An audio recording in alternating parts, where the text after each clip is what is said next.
Welcome to episode 189 of Broad Street Hustle. It's finally here. NFL Wildcard Weekend, round one of the NFL playoffs. We brought you 18 straight weeks of NFL coverage to get to where we are today. And I'm not gonna waste time. I'm gonna go around the horn of who we have so we can jump right into it. We got our normal cast of crew, co-host Jason Sayetta. Hey, Tom, what's up? Jason, what's going on? We got Jimmy the Chalk. 19th week's the charm. But although I did say we have our normal crew, we do have a special guest.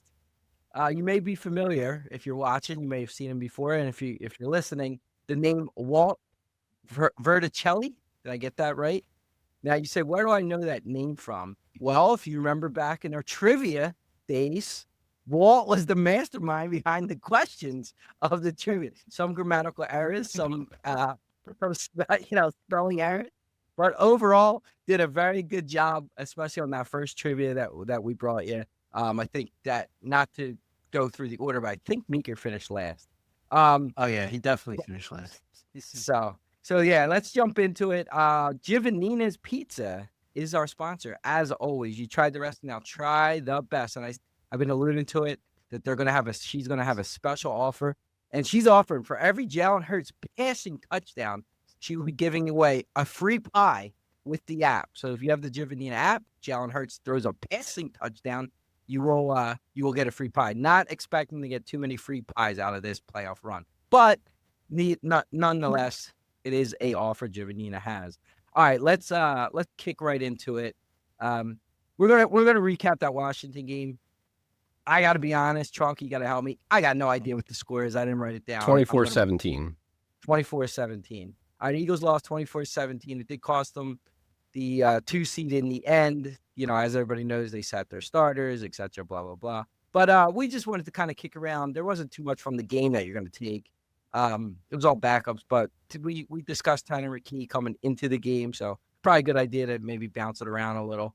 And then if you had any other thoughts around maybe the starters, if you wanted to touch on it, but you don't have to. Jason, you're the Tanner guy here. You want to? Well, I mean, listen, I think, like you said, I don't know how much it's worthwhile to talk about anything else. I mean, listen, Bigsby had a really good game. I mean, he looked good. He looked spry. It just shows you why is he not, like, shouldn't he be used more in the offense, like, throughout? I mean, it's yeah. I mean, I don't see why not. You spell Barkley every so often, but McKee, I thought played really well in the first half. Tom, you and I think texted a little bit about, it's nice to see a quarterback actually get rid of the ball, like timing, like on time and with anticipation and stuff like that. I thought he made some nice throws in the first half. He had the interception. Listen, that's a young quarterback interception. When you have a quarterback who throws the ball with anticipation, he's going to throw interceptions that look just horrendous because he's throwing before a guy leaves breaks his break in his route and stuff like that. So that's going to happen. He thought that the safety was going to get carried across the field with, I forget which receiver was kind of running a dig. I think it was Dotson. Might have been Dotson, right. And the safety didn't. The safety just sat there, and the ball hit him between the numbers, and it looks terrible, and it wasn't great. But listen, that's a young quarterback who doesn't play that much is going to make a mistake every so often like that. Now, the second half, he did not look good at all. Like, he left the pocket early a lot. He was not accurate. He did not play well in the second half. So, I don't know. You give him mixed grades for that start, C+ maybe, but he hasn't played. He's still young. I still think potentially he's the best quarterback on the roster, but, I don't know. You might not be able to say that after that game, but I thought he showed some good qualities and some stuff that shows that he's still young, and, that's what happens with young quarterbacks. Yeah, you guys were right. I thought it was going to be a little more of a conservative type of style, but they were not. They threw the ball 40 times. Yeah. It could have been to try to showcase him, to maybe trade him. Could have been to see what he got, like to see where they go in the future. I don't know, but I don't think they did him any favors by throwing the ball 40 times, not running the ball at all in the fourth quarter. But I also don't think they cared about I don't think the Eagles cared about winning that game at all. No. I know it sounds crazy, but I don't think they cared at all about winning the game. If they won, they would have taken it as a luxury. But you can watch McKee and see that he has he has a good arm. He has the ability to move in the pocket. He knows he could throw in anticipation. He was made, for everybody complaining about Petula's offense getting to the line or calling a play with 1 second left, McKee had 18 seconds in the play clock every time he got to the line of scrimmage. So that wasn't a problem with him, and he was able to make adjustments. So he has some of the attributes. I have no idea if he's going to turn into a good quarterback, not good quarterback. And I was fighting with people all week because now, everybody thinks. Yeah, now he's played saying. Well, he played 3 NFL games and he's never practiced with a starting player before in his life. Whatever. But my point with McKee isn't that I think McKee is Joe Montana. I know Jalen Hurts sucks, plain and simple. And I'm tired of holding back. I know he sucks. I don't know McKee sucked yet, but I know Hurts sucks. And that's really all it comes down to for me. Chalky?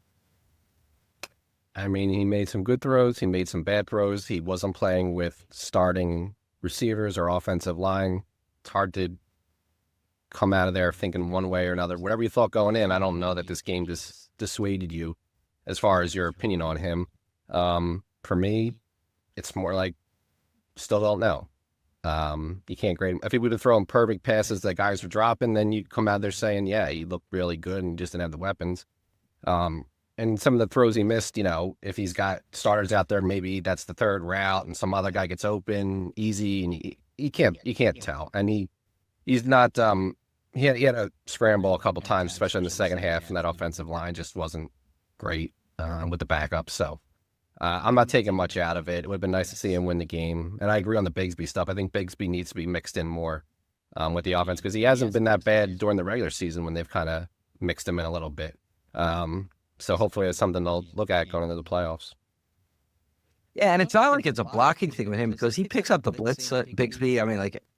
I really, truly don't understand why. Oh, and the play calling thing. There was how many short yardage situations in the second half where they just kept throwing the ball? Like Bigsby was running well. It's like, so it didn't seem like they were like winning the game was their top priority, I guess. But yeah, it's circumstantial too. Like Jason talks about his interception, but if Cooper doesn't punt the guy, they're at the 2-yard line, and that interception never happened. Like you can go through. Or there was a play in the third or fourth quarter where he threw it a little high to an open receiver. The guy didn't even jump to try to catch them. It was a dot. It might have been Dotson again. Like he barely put his arms up. Like if that's AJ Brown or Devontae, they catch that easily.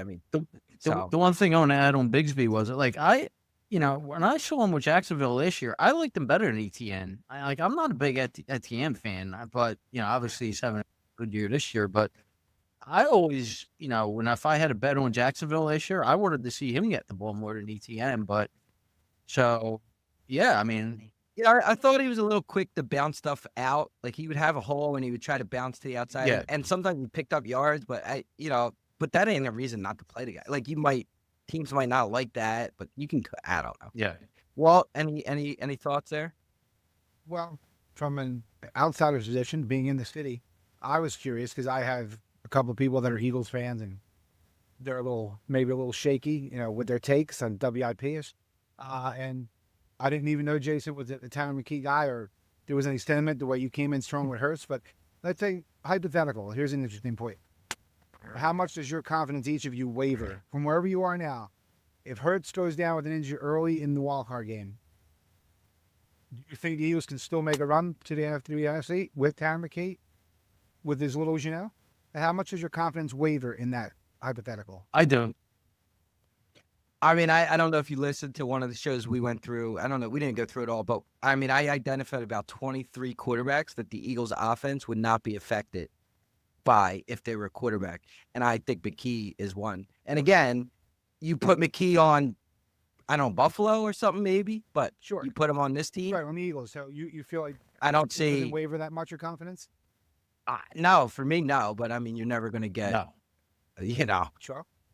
chalky. I think whoever of those two is going to be quarterback for the Eagles, their odds of a Super Bowl run is going to hinge on the defense being great and the quarterback not making mistakes.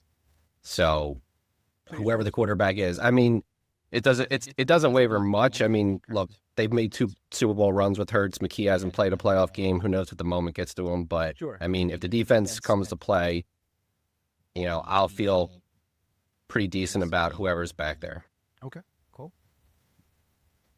Yeah, I mean, the one thing with McKee, we'll move on, is like his inability to be able to move does hurt. I mean, that's gonna hurt him. Like in today's kind of style. He's of not a football. statue though. He's got some mobility. Yeah, I mean, he can move. I feel like he can move within the pocket. His first step to get out of the pocket is pretty long and slow. That, he made a nice throw on the run, like he was able to move his feet and he threw it to the sideline. But I just think in today's world it's hard and it's something he has to overcome. Yeah, and that was, that was one other play I guess you could ding him on. I think, and Tucker pointed down the cover he tried to force it into Dotson when he could have run for a first down for like 7 yards, and that ended up like cost them the drive or whatever. So, yeah, but I mean, to what you guys are saying, he's not out there. So these are rookie decisions, if you want to call them that, right? To throw that ball, to not run there. He doesn't have enough real-time game reps to be able to do that. And, so it's going to look bad at times. Yeah, I'll say. And then Jimmy just said it, but I actually thought Ross Tucker was maybe the best color guy that did a game this year. Listen, he's got a podcast that I try to listen to. I think I know he kind of turned down. Well, Tommy reached out to him to be on our podcast, and he was looking for money. But I think he's good. I was very impressed with his insight. Yeah. I agree. Like, Cosell's on I there thought it was often, very right? good. He has a segment. Oh, Cosell, Cosell's consistently. unbelievable. Yeah, He's Cosell's on he's his show. Cosell does the circuit, but Tucker, I've seen him on there a few times. I don't pay that much attention, but I've seen them together, which in and of itself lends itself to a good podcast. Well, when you talk, maybe move your microphone down a little bit. Yeah, I forgot that part. There we go. Yeah, I moved it away you're good. No, it's much better. You're All right, let's do an Eagles preview. So you do got Eagles Niners. They're the 4:30 Sunday game. I actually wrote 4.5 when I did it this morning, but did that line move to 5.5? 5.5. Yeah. 5.5. So I saw it. I think right before I got on, I saw it. Eagles were 4.5, 5.5, 44.5. I assumed Trent Williams wasn't playing. Went on Twitter. He practiced today. It's like that line truly moves to 5.5 with not an injury designation. Well, Tom, remember the line came out, it was 3. I said, don't that line look short to you? Yeah, but I mean, I guess I don't really know. But like Vegas Insider has the money on San Fran too. It's like a reverse line movement at the moment. Yeah. So something to keep an eye on. But Eagles are 5.5, 44.5. Jason, kick us off. So, I mean, you have a great offense with San Francisco versus a great defense with the Eagles. You have a bad offense with the Eagles, with, I think, a subpar quarterback, versus a bad defense for the 49ers. Now, the 49ers defense is decimated. I mean, you have no Bosa, so they have no pass rush. They're probably their best defensive player is Warner.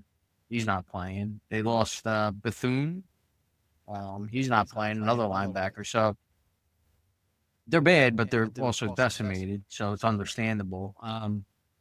It looks like Pearsall and Williams are going to play. So Pearsall is very important because he's like their deep threat. He's their one-on-one guy. Like, they missed him. They missed Trent Williams for sure last week, but nobody talked about them missing Pearsall last week. And because, Jawan Jennings is not a guy who's going to beat anybody. They basically had no receivers last week. So Pearsall coming back will help their offense. Obviously, Trent Williams might be their most important player in their offense. Like, he's a Hall of Famer, and he's playing at that level this year. Now, if he's not 100%, we don't know that, but at least him being back should help a little bit.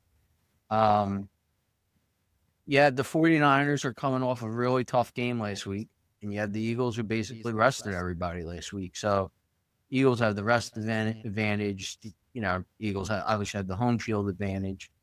I just think it's, I just think it's too much for the 49ers to overcome all that, especially on the defensive side, unless the Eagles throw in a stinker offensively. We don't know what Hurts is going to do. We don't know if they're going to be able to run the ball. I mean, they should be able to run the ball because Seattle ran the ball all night off on San Francisco, but that was a little bit of an anomaly because their run defense really isn't that terrible. It just was terrible, last Saturday night. I mean, I think the Eagles are going to win. I just think the line has now gotten out of control. Like, I 5.5 points, I think, is too much. I'll say the Eagles win 24-20, something like that. I just think the line just got out of control. Like, if it was 3, I would say, yeah, the Eagles are going to cover this. It was 3.5, but 5.5 now, I think it just got out of control. Yeah, I'll go to you, Chalky. I'll just kind of interject in between. But Chalky, what do you think? So I mean, to what Jason said, Green Bay, San Francisco's offense and Eagles' defense are both good. However, the San Francisco rushing offense isn't really that great this year. Their passing offense is top 5 in the league. So that's a strength versus a strength because the Eagles, if they have a weakness on defense, has shown to be the running game at times. McCaffrey, had 1,200 yards, but he was healthy all year, and he's, I think, had the lowest yards per carry of his whole career. He's averaging less than 4 yards a carry, which is worse than, even Barkley was doing this year. Where he killed it, obviously, was in the passing game, 102 receptions. So he didn't need to run it as much when he's, filling that gap. So I think that's a strength versus a strength. They'll be able to get, some pressure. Williams, last time he played, he left after the first play. So who knows whether he's going to be 100% healthy. Probably not 100%, but if he can't make the whole game, I think it makes it that much harder.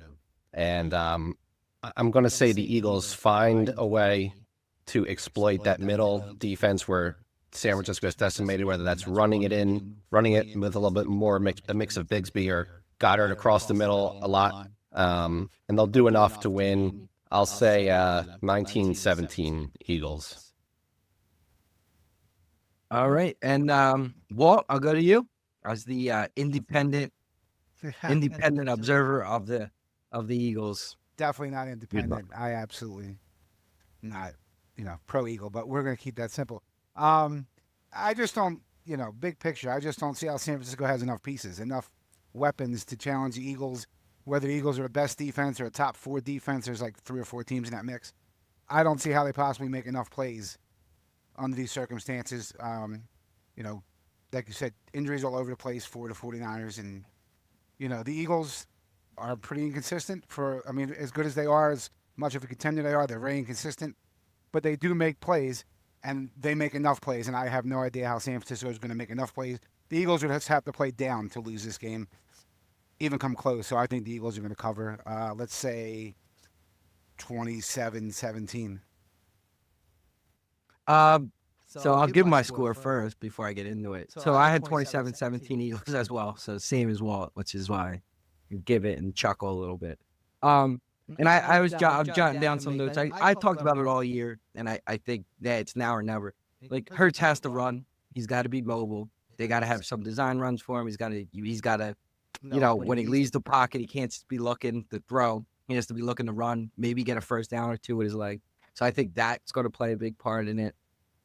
I think the rest is underrated. I mean, if you hear like some of the players talk this week, or like the O-line, especially the Dickerson, the Juergens, like, I think that made a huge difference for them. So I do think you might see, or you will see, an improved offensive line, which will help, obviously, in the run game against a San Francisco team that went all out to try to win their last week against a physical Seattle team. Now coming on the East Coast, there's a lot. I think Walt said it. You guys all said it. There's a lot San Francisco is going to have to overcome to win this football game. Purdy's a guy that does turn the ball over. He makes a lot of plays, just like Jason said. Those guys that throw in anticipation, they do turn the ball over. So there's a strong chance you could see a Purdy interception. And that's the Eagles' formula, right? They don't turn the ball over all that much. So if you do get a Purdy interception or 2, and the Eagles aren't turning the ball over and just playing that style, it's like, now it's damn near impossible for San Francisco to overcome that. And then also, did you see and some of it is kind of bogus. But the referee that was assigned to this game is from Pennsylvania. The Eagles are 8-1 when he refs, and the Niners are like 1-6 when he refs their games. I don't know the games obviously, but I don't know. I do think that the NFL wants a certain games to go a certain way sometimes, and they put crews in there. I think that could potentially affect it. So maybe there's something there. And then like Trent Williams, all those guys, huge. He's like that Lane Johnson. When they don't play, I think they're 4-13. When they do play, they're have a sub 600 The record. problem is like when he doesn't play, you got like guys like Juszczyk have to chip. Yeah, it just and affects the whole Juszczyk offense. he's Purdy dumps it off to him like in the flat and stuff a lot. So you're taking a guy out of that. Yeah, I saw Juszczyk, they play him about 40% of the snaps, which is He's an a important part good of their portion of offense. snaps that they're in a fullback type of Yeah, they run 21 run. personnel a lot. Yeah. So yeah, 27-17. I think it's gonna be kind of, it's hard to say because the Eagles offense has just been so crappy, but I see them winning this game a little easier than they have in the past games. But I would not be surprised if it's an ugly win. It's a 19-17 win, like Chalky said, where the Eagles offense looks exactly the same as it looked, and they struggle to do anything, but they don't turn the ball over and they pull it out. But yeah, finals 27-17 Birds. All right. Anything else to add before we move on kind of to the wild card picture? Just one thing I'll ask the group, because I've seen it mentioned a couple of times on social media. So this is really going to be Purdy's first true road playoff game because he lasted all of one series here a couple years ago.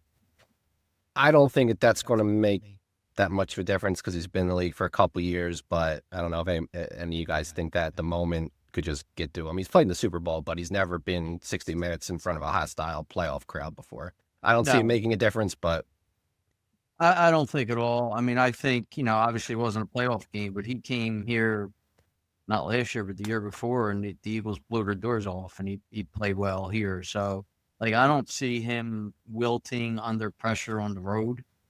I just think, you guys know I like Purdy. I think he's a good quarterback, but like when you have a quarterback like him, like Tommy said, if a receiver's route is a step off or it doesn't, sometimes he's going to throw an interception because he's going to throw a ball before a guy breaks. And if the guy don't break at the time he should break, stuff like that you might see. You might see turnovers. But as far as him wilting, I don't see that. And I'll throw one more thing I heard that was interesting about Purdy and Garoppolo. And Coach Sell said this.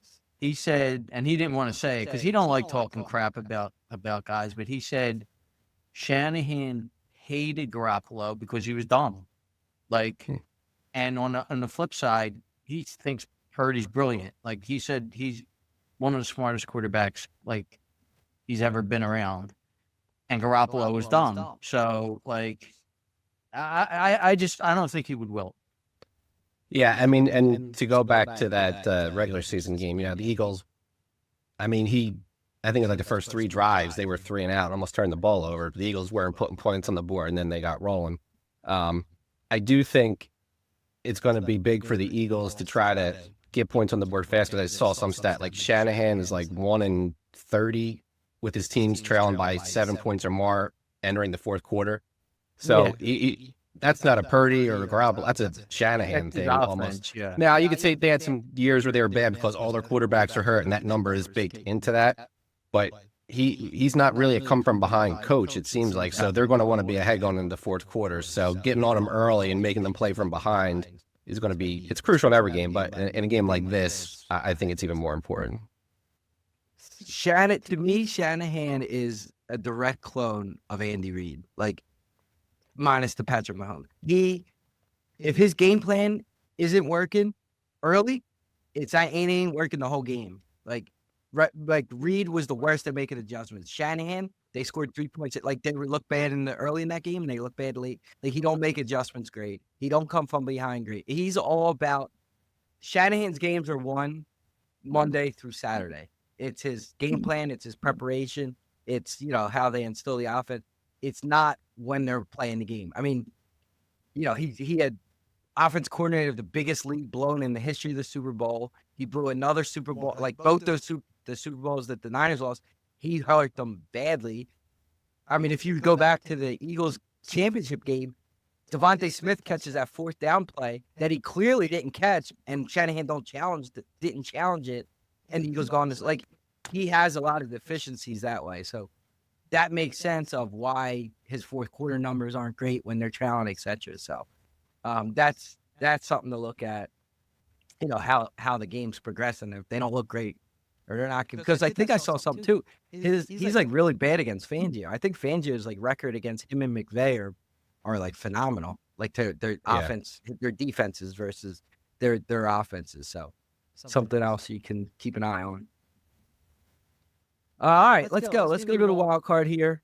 We'll start with the NFC since we just covered the Eagles, and we'll ride it all the way to. Well, we'll do the whole round. We're going to do the whole wild card round. Then we'll go through brackets.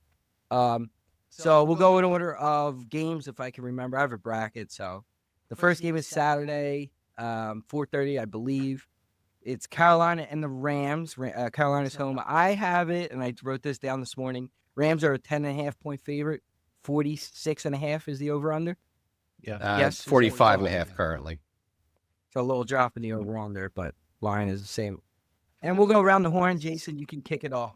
Yeah, I'm not going to talk too long because we're already half hour in. So I'm just going to, be quick. So Carolina has like an unbelievably bad, point total disparity. Like they arguably could be maybe the worst team in that division, and they wound up winning the division at this point. Like the Saints are playing well. I mean, I'm just trying to make a point. They might not be, but I don't think they're that good. I don't think they belong in the playoffs. I think the Rams might be the best team in the NFC. I think the Rams, this is like a revenge game, even though it playoffs and probably don't come that much into play, but I think the Rams are going to kill them. Yeah, you started with the way you started is what I was going to say is the Carolina Panthers might be the worst team to ever be in the playoffs. They could be. I thought that's where you're going to go. Honest to God, I think they're like I picked them to win the division. So me and Chalky look smart there, but they stay bad division too. I mean, they won in a way that they needed other teams to lose. Like they stay. I think this is like your biggest point differential. Obviously, it's 10.5 points, but like complete blowout and never close. I think it's a blowout from opening kickoff to final play. Chalky? Rams. Okay. Walt? Love it.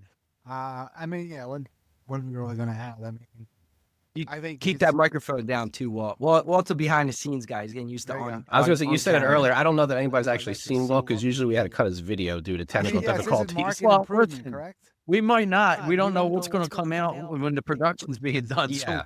So don't count your chickens yet. His video might load a virus onto the system or something. We don't know yet. That's true. I mean, there's not a lot to add, obviously, to this Rams-Carolina matchup. 3 weeks ago, I think the consensus would have been a month ago the Rams are the best team in the NFC. It was a little bit of a stumble late, but I attribute that to Adams. They lost their safety. He's a real good player. Quentin, I think it's Lake is his last name. Yeah, Cornell Lake's son. See, I didn't know that. There you go, who I liked as a player. They have a coach and a quarterback who you trust implicitly. They're a good team, and Carolina, as Tommy said, is not a good team. And a stat that I like for any team, the Rams, I believe, were top 3 or top 4 in pressure rate without bringing an extra guy. If you can get to the quarterback and not use your back 7 and play a zone, self-coverage, it's kind of easy to play defense in this league, especially when you have more talent. So this is 31-10 Rams. All right, everybody sees that kind of same. So Saturday night now, I guess 8:15 or so, it is Chicago, Green Bay. Chicago is the home team, but however, Green Bay is a 1.5 point favorite, 45.5. Is that still the same? 44.5. Okay, every line went down point, it looks like. This is it's a NFC North matchup, Soldier Field, Saturday night. I mean, outside of the Eagles game, this is probably the game I want to watch the most, just for like the pure sport, the NFL, etc. But Chalky, where do you see it?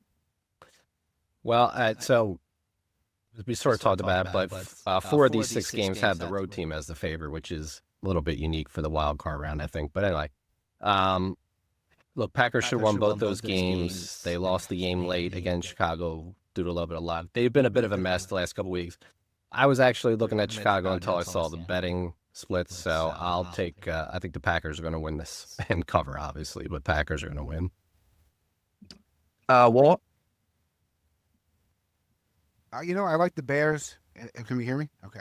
Mhm. I like the Bears. The Packers, getting back to pass rush win rate. Since Parsons went down, they're like 29th in the league in win rate against the pass rush win rate, excuse me. And then also inside, they lost, is it Devontae Wyatt, the tackle? I think they lost on Thanksgiving. So their defense has been, I think, 25th overall since then. Not that the Bears are much better. I think they're better up front. And I think Williams will make enough plays in the end. This year, full disclosure, the Packers were my preseason NFC pick. It was based on Love, kind of being like a Hurts, not the same style, but giving the same, where you're going to have a really good defense, dominant run game, just don't make mistakes, make a couple plays. And, that I was invested in him, and I looked at him, I was like, you're wrong. I don't really like him. I wanted to like him because he has arm talent. I don't like him. And I think Caleb's going to make enough plays. I think the Bears win. Close game, I have 26-24 Bears. Yeah, I mean, this podcast, I would say the Packers preseason everybody was kind of pretty high on them to kind of go far. So not a surprise there. Jason? See, I think the Bears are a fraud. I'm sorry. I mean, they're winning games that they shouldn't be winning. They have some turnover luck. I mean, obviously they're causing turnovers, but they also have a lot of turnover luck. I'm not sold on Caleb Williams. I mean, he's playing better for sure. He's got unbelievable arm talent. Another guy who does, but playoffs, this is his first playoff appearance. I'm just not sold. Now, Green Bay does miss Parsons for sure. They miss his pass rush. I don't know if they miss him otherwise. They miss his pass rush, but against the run, they probably are better without Parsons on the field, to be honest with you. But I'm taking the Packers. I think the Packers win this game. Obviously, they cover. Yeah, I won't add too much. I lean to pretty much what Jason said. I not sure about the Bears. Ben Johnson we all love, but now it's his first playoff game, and I don't think the play calling is gonna be a problem, but the game management could be it's going to be faster. Everything's kind of sped up. Yep. Caleb Williams' first playoff game Saturday. The one thing about the Packers, they know how to be the 7th seed. They might not win, but they know how to play. They play in the playoffs. Like, this is Love's 3rd playoffs now. They have that pedigree. I feel like that'll overcome a game that is a coin flip, but the money's on the Bears, but the Packers, the line moved to the Packers. So, this is a game I'm looking at the line especially. So I also have the Packers winning. I do think it's going to be close. And if the Bears continue to get those turnovers, obviously they're going to win, but I don't know. It's to Jason's point. I think there's a lot of luck involved there. So I will take the Packers. Okay, let's move to Sunday. So Sunday's first game is Jacksonville and Buffalo. So Buffalo is a 1.5-point favorite over the home team of Jacksonville, and over under is 51.5. And Walt, we start with you. Here you go. Here's a situation where I want to tell you Buffalo, because if you don't like Josh Allen, you don't like football. I mean, that's just that simple. He transcends to me. But they're not a good football team. Josh Allen is just the best football player in the league. I think Buffalo is like a 6-11 team, excluding your quarterback. They're not only they're not good, they might be closer to bad. And as boring as saying Jacksonville is going to win this game, and I don't want them to win, I'm going to be rooting for Buffalo. I can't pretend I don't see what I see. Jacksonville's been playing better. We've seen Lawrence flash before. Cohen did this with Mayfield. He had a career year. Lawrence obviously has some talent, but again, it's going to be enough to beat Buffalo unless, caveat, Allen puts on the cape, which is always possible. But I don't know that a prediction should be based on he's going to put the cape on, so I'm going to take Jacksonville. I don't want to. and I had let me see the score here. I think I lost my spot here. High scoring game, 31-27, Jacksonville. Yeah, I mean, I pretty much echo everything Walt just said there. It's the, and I said this throughout but like, this is the year now. Allen has no excuse. Although, besides, his team is not that good. Like, Right. Mahomes isn't in it. Burrows ain't in it. Like, all these quarterbacks that everybody he competes with aren't in it. This is like Allen's playoffs. He's the best quarterback in there, blah, blah, blah. But his team is just not that good. And this is a game, if you don't look at the season and you have to pick it, everybody and their mother say Buffalo's the team you pick. But if you start breaking it down, like Jacksonville's offensive numbers, what are they, 2 in points per play, all the metrics that you want to look at, like, take away what we know of Jacksonville, what they've been, and just look at this season. They're a good football team, especially offensively. They're very good football, and Buffalo is a bad defensive team. So I got to go with Jacksonville too. I mean, I think exactly what Walt said. Unless Allen like does something insane and carries the team and has 5 total touchdowns, it's possible. I see Jacksonville winning this one. Jason? Yeah, I mean, same thing you guys said about Buffalo. Allen's great, makes plays, kind of like a John Elway type of quarterback. The rest of the team is just not good. Like, he's really, I mean, he's got a decent running back with Cook, but got no weapons. The offensive line's pretty good, but the defense is not good. And the coach is not. Let's not forget, like, I'm not a Sean McDermott fan at all. I think he should have been fired at least 2 years ago. So the coach is not good. Jacksonville, to me, I have a question. Like, I have notes written down for what I'm going to talk. I have a question mark next to them. I don't know. I mean, their offense looks good. Lawrence is playing really like we thought he would play when he coming out of college. Everybody thought he was the next Andrew Luck or whatever he was, but he's playing well. Their defense, I'm not big on their defense. I don't know. I mean, listen, the public is on Jacksonville. I have to pick Jacksonville. I just think they're a better team than the Bears. Bills. Not in the Bills and the Bears, but the Bills specifically. I just don't. I'm not crazy that the public's on them too. Yeah, and that could fly. I mean, you might see. I feel like you're going to get more public money as the week goes on. But yeah, the Jacksonville does have public. Have the public on them as well. Yeah. Chalky. Buffalo. Okay. Easy.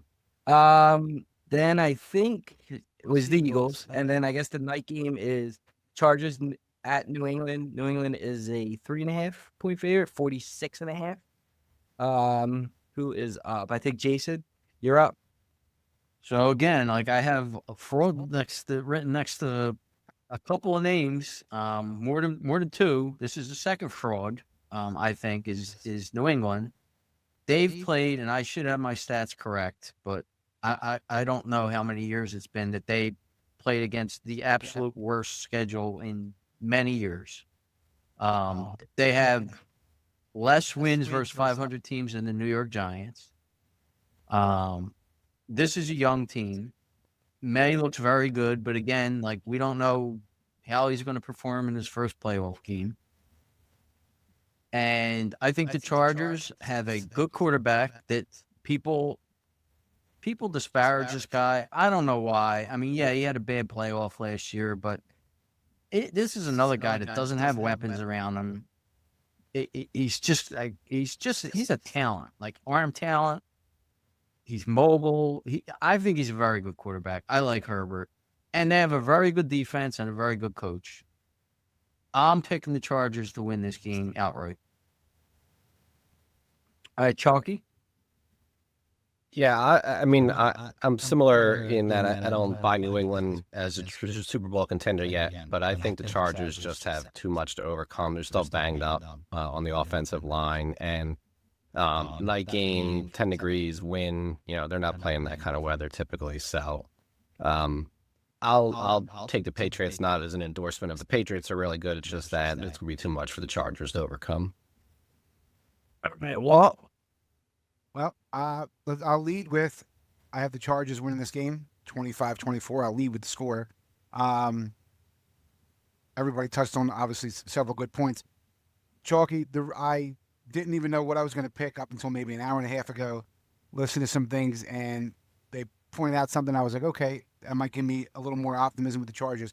Although their offensive line is very banged up, New England is bottom 5 in, again, that pass rush win rate. So they may not be able to take advantage of the situation versus the Chargers, where another team might just eat them alive and Herbert has no shot. And they also said Herbert was, I also always like to say they said, because it's not like I researched it myself, right? Herbert is top 4 when he is not pressured. His quarterback rating and their efficiency metrics top 4. Now, he's pressured all the time, but will he be pressured against New England, who seemingly doesn't have a very good pass rush? Well, New England is rolling into form as far as pressure and assault over the last few weeks, so I think they might have an edge there.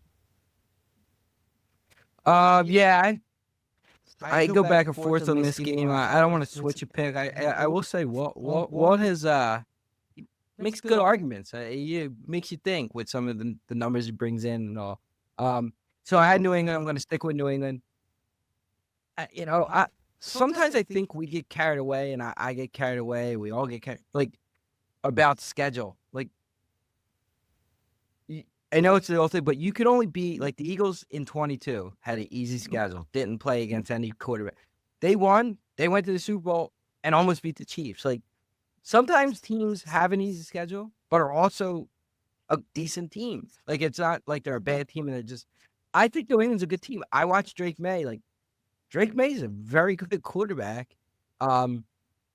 So I think in a game like this, the May is going to make enough plays to beat the Chargers, who I don't think are going to make a ton of plays because of that offensive line, because it's going to be 10 degrees. New England, Foxborough is going to be crazy. Herbert has the history of a bad playoff game already. So I think it's going to be close, but I think in the end, New England's going to win a tough-fought game. I could see Chargers covering the 3.5, but I think New England's going to pull the game out. Well, one thing I'll add though about the Chargers and going in and playing in a environment like that, and they're not a typical West Coast team, right? They're very good defense, so I think defense travels and weather. I don't think weather's going to affect their defense and their offense. I mean, they're really not a down the field type offense, So I don't know how much weather is going to play a factor for this type of team. I mean, I'll just throw it. Yeah, I mean, offensively, they really don't. They're not good offensively. Yeah, they don't have I think they're a a team where Herbert's going to make plays and they have a good defense. Yeah, that's it. All right, and then the final game is Pittsburgh at Houston. So Houston that line's been bouncing around. I think it was 3 when I checked this morning, but I know it was 3.5 at one point. I didn't write the over/under down. Chalky, 38.5. Low scoring. All right, so Walt, kick us off. I think Tommy mentioned earlier, Carolina might be the worst playoff team. I mean, how far off is Pittsburgh? I mean, are they going to score an offensive point in this game? Is Aaron Rodgers going to finish this game? I wouldn't know, you guys would know. Can I bet a parlay that says the Steelers don't score an offensive point and Aaron Rodgers doesn't make it through this game? That's my parlay. Someone said it's hard to win playoff games if you can't score. That's all I have to say about this game. I have, what was the final? 24-3.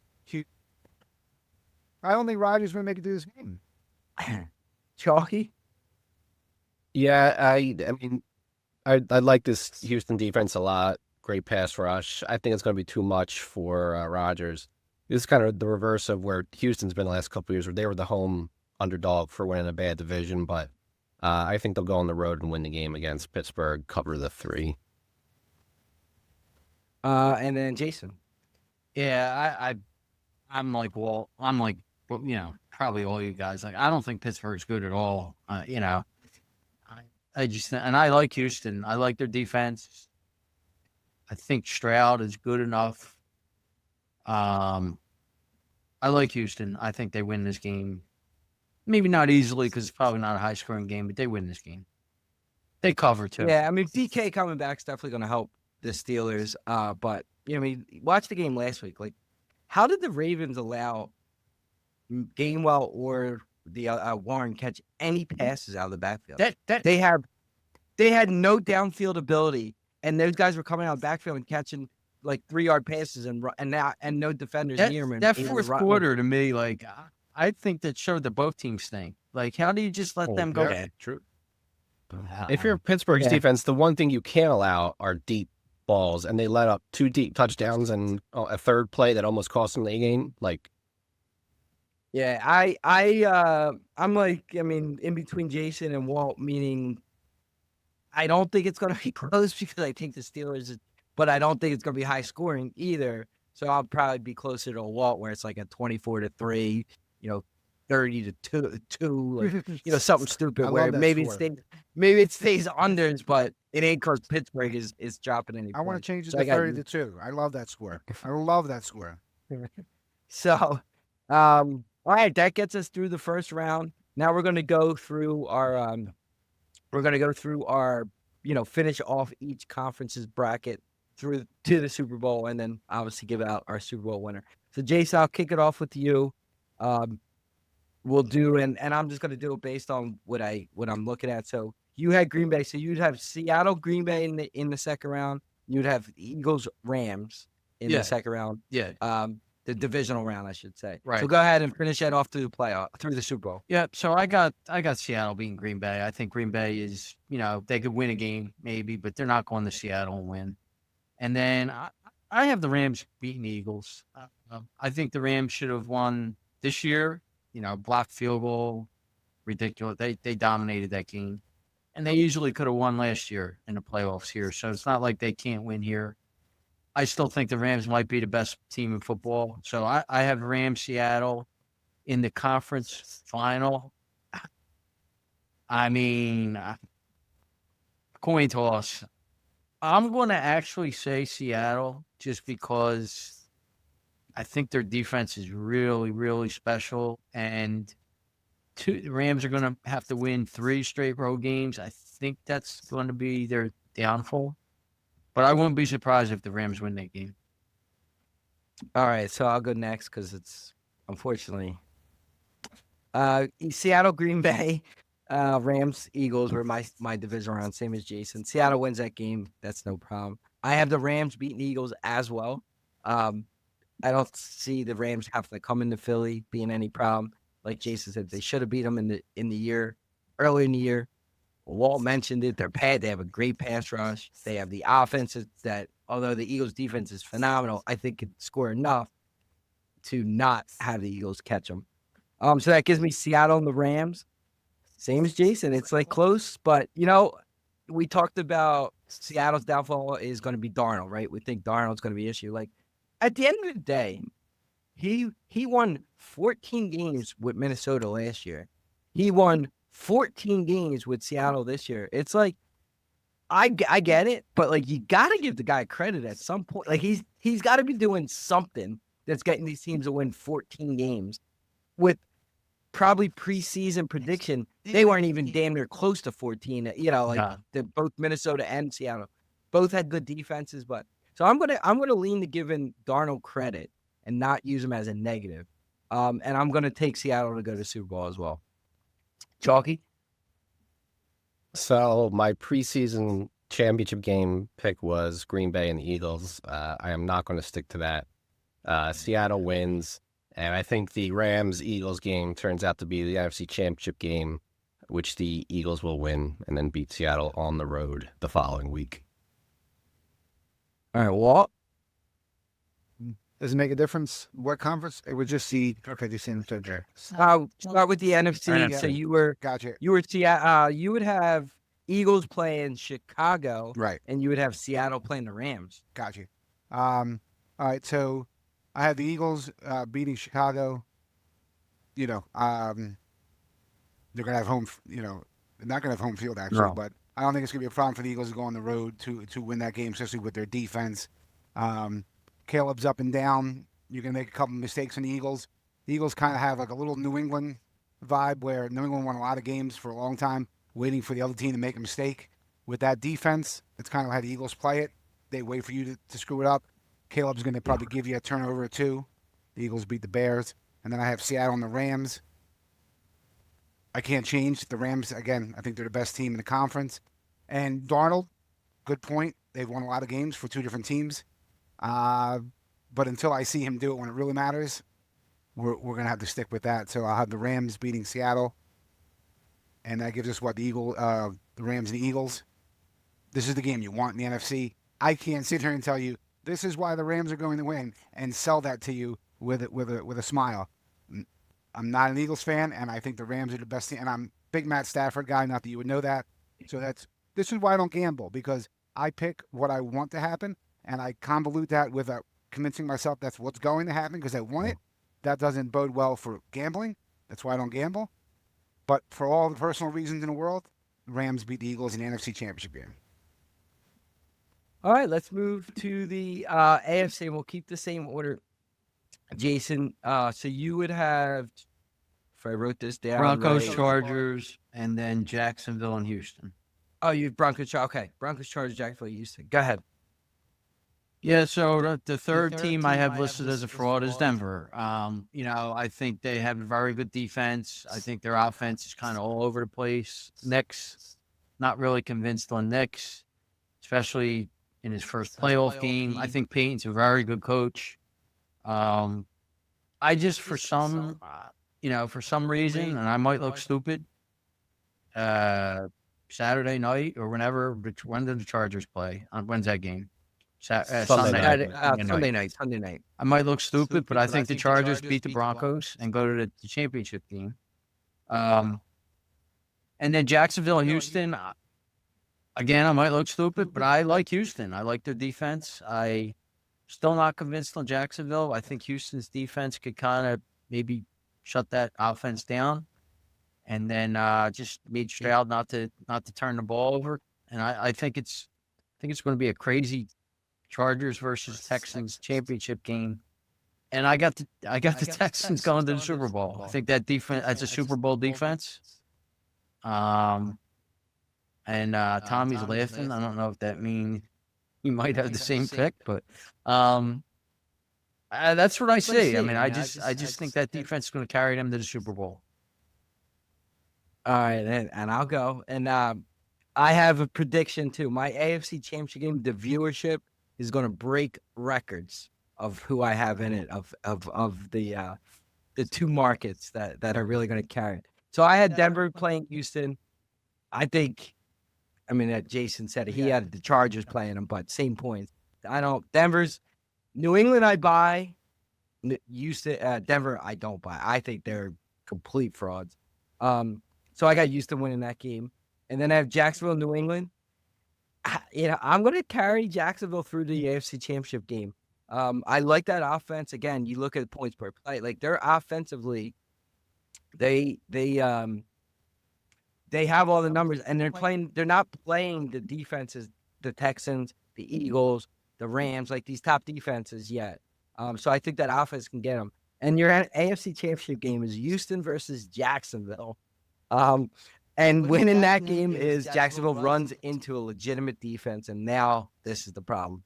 So I think Houston goes to the Super Bowl. So it'll be Seattle versus Houston. Similar to our college football playoffs right now. You're getting some teams that you haven't seen there for quite a while or never in Houston. So Seattle, Houston. Chalky? I have Denver beating Buffalo and Houston beating New England for a championship game of Denver versus Houston. I really want to take Houston, but the Denver defense, I think, is just a little bit better, so I'm going to go with Denver. So you have Denver and Eagles, Philadelphia? Denver and the Right? Eagles. Okay. Walt? AFC. So starting with Denver. Microphone. Oh, sorry. I was almost getting good at this. Almost. So AFC, I'm going to go right to Denver because the Bo Nix not played well this year at all. But I love everything else about this team. The defense, the coach, and the offensive line is probably one of the best 3 to 5 units in the league. And they have home field. Denver is a notorious home field advantage throughout history in the playoffs. So I have Denver, I believe, beating the Chargers. I like everything about Denver except Bo Nix. So my plan is don't fuck up, kid. Ooh, can I say that on there? Can I curse, right? All right. And then we have Houston and Jacksonville. Defense is just too much. I'm not a big Stroud guy, but I do like Nico Collins. I think all they got to do is make a couple big plays, and that defense will take them home. So I have Houston and Denver, and then I have Denver winning the AFC Championship game at home. So I believe I have Denver and the Rams. All right, Jason, take us home. Seattle, Houston. So I think Houston's defense could carry them to the Super Bowl. I don't think they could win the Super Bowl. I think Seattle is just, I think this is their year. I think, like Tommy said, we all kind of disparage Darnold. He wins games. There's been bad quarterbacks. Not that he's a bad quarterback, but very mediocre quarterbacks who have won Super Bowls. Last year. Look at last year. And there's others. I mean, listen, he's not the only one. But Yeah. I just think, when you have a defense like that and you have the weapons that he has and they just have a good team and McDonald looks like a really good coach, and I think this is your year. I think they're going to win the Super Bowl. Yeah, I had Seattle and Houston playing as well. Hey, if we could use the Hurts is, well, he wins football games. That's why he's good as an argument. Well, Darnold wins football games. That's why he's good. I'm going to use it Yeah. as an argument as well. Seattle beating Houston in the Super Bowl. So, unfortunately, Jason, We didn't have everything exactly the same. We didn't, and not, ended. dude. We didn't exchange one text. No, I haven't talked to you None. since last week. About it. So yeah, Seattle beating Houston. Chalky. So for me, I'm also picking a mediocre quarterback to win the Super Bowl, except for this mediocre quarterback has won a number of meaningful games before, as we'll be back on Broad Street when the Eagles defeat the Broncos in Super Bowl 60, is it? And Walt, finish it off here. Okay, so Denver and the Rams. Finally, Mr. Bo Nix is going to give a couple away to an opportunistic defense and an offense that's complete and balanced, and that's how you win championships: being complete and being balanced, and having a quarterback you trust. So, and it stamped the first ballot Hall of Fame recommendation from Matt Stafford that day, right? 2 Super Bowls and an MVP, possibly. I'm a big Stafford guy too. Full disclosure. So we'll be interesting. I mean, it's a fun playoff. It's probably the most wide open that we've seen in quite a while. With that said, watch all the favorite, finish all the teams that are supposed to win straight through. You'll get a 1-2 matchup in both championship games, or something like that. But yeah, it should be fun. Anything else to add, or we're going to finish off? Jason's going to give us the final year recap of picks. If nobody else has anything else to add, and we'll get out of here in maybe just a tad bit over an hour. Take it. Go on. All right, so last week, pretty average week for over under. It was 8-8. So for the year, 142 games went over, 130 went under. So it was an overs year. Same thing for picks, 8-8. The public was 8-8 with their picks. But the public had a terrible year. They were 125 and 146 on the year. For us, unfortunately, the podcast ended on a sour note with our picks. We all went 1-2 last week. We will start with Tommy. Tommy did hit his best bet. Tommy's best bets were great this year. He had the Seahawks, so they covered. But unfortunately, he did not hit his other. I mean, in my defense, I didn't know Miami wasn't playing, but they decided to not play It's anybody. ridiculous. Yeah, it's And yeah, I know. Yeah. It's and the I Jets. should have done the chalky and stuck with taking games that mattered and not Yeah. messing around with. But these then you had the other Jets too. And I don't think it mattered who they played. Nah, they lost to St. Barnabas. Yeah. So then I went 1-2. I had the Bucks. I mean, listen, and Chalky had the Bucks too. We got screwed in that game. Come on, that Yeah. backdoor and the blocked field goal. As soon as that field goal, first of all, before he even kicked the field goal, I knew he wasn't hitting it, because if he hits the field goal, then we can't lose the cover. We can't be backdoored. And of course he missed, or he got blocked, and then they came right down and scored with one-handed catches and everything else. So I mean, ridiculous. But again, I lost. So Titans, horrible pick. Again, bad luck. My quarterback got knocked out in the first quarter of the game. So, but a loss is a loss. I'll take the loss. And then I did have the Steelers. So I went 1-2. Chalky, you also went 1-2. You had the bad luck with the Bucks as well. You had the Seahawks, which was a good pick. You had the Ravens, so we were kind of head to head on that game, and you lost. The Rally Monkey. So I'm glad the Ravens lost because they were sitting when we were doing this live. Tommy said, 3.5 versus 4.5 doesn't make a difference. And Yeah. Baltimore was sitting at 4 before Yeah. Pittsburgh scored the last touchdown. So I'm glad they lost instead of missing the cover by a hook. So, Walt, you remember the Anaheim or Los Angeles Angels had the Rally Monkey? He used to come on the screen, and you remember back in the day that they had a Somewhat. I Okay. think I do remember. Yeah. So when Meeker left the podcast, we decided that we would get the Rally Monkey to make picks in his place because it's Crushed kind them, of probably. similar, type betting acumen and stuff. So, the Rally Monkey wound up going 1-2 as well. He had the Titans like me. So as soon as he had the Titans, I knew I was done. He had the Ravens, but then he had the Seahawks as well with you guys. So he went 1-2. So for the year, Tommy had the best record for the year. He was 28-25, $69 profit, 53% win, 1% ROI. I was second. I had the same exact record as I had last year, 27-26, loss of $108, 51%, minus 2% ROI. Chalky, 25-29, minus $499, 46% win, minus 7% ROI. Jimmy D was 2-1, $86 profit, 67% win. The Rally Monkey Walt, he did finish similar to Meeker. He was 22-31, minus $860. He had a loss of $860, and he had a minus 21% profit for the year. Though, guys, we wound up losing for the year. We're 82-81, so we're positive, but we lost money. We're minus $348, 50.3% win, minus 2.1% ROI. Let's do best bets. So Tommy had a great year with best bets. He was 12-6 on his best bets for the year, $504 profit, 67% win, 28% ROI. I was 9-9 best bets, $68 loss, 50% win, minus 4% ROI. Chalky, not good. You were 6-12 on your best bets, minus $499, 33% win, minus 28% ROI. Jimmy D was 1-0. The Rally Monkey was 4-14 with his best bets, minus $850, 22% win, minus 47% ROI.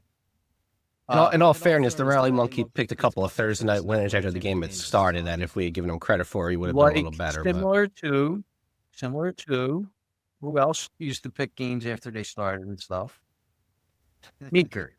Well, it's funny you bring that up because I have a closing statement, but finish up your your numbers. So Tommy lifetime best bets at 39-28, 58% win. I'm 38-31, 55% win. Chalky, you're 32-39, 45% win.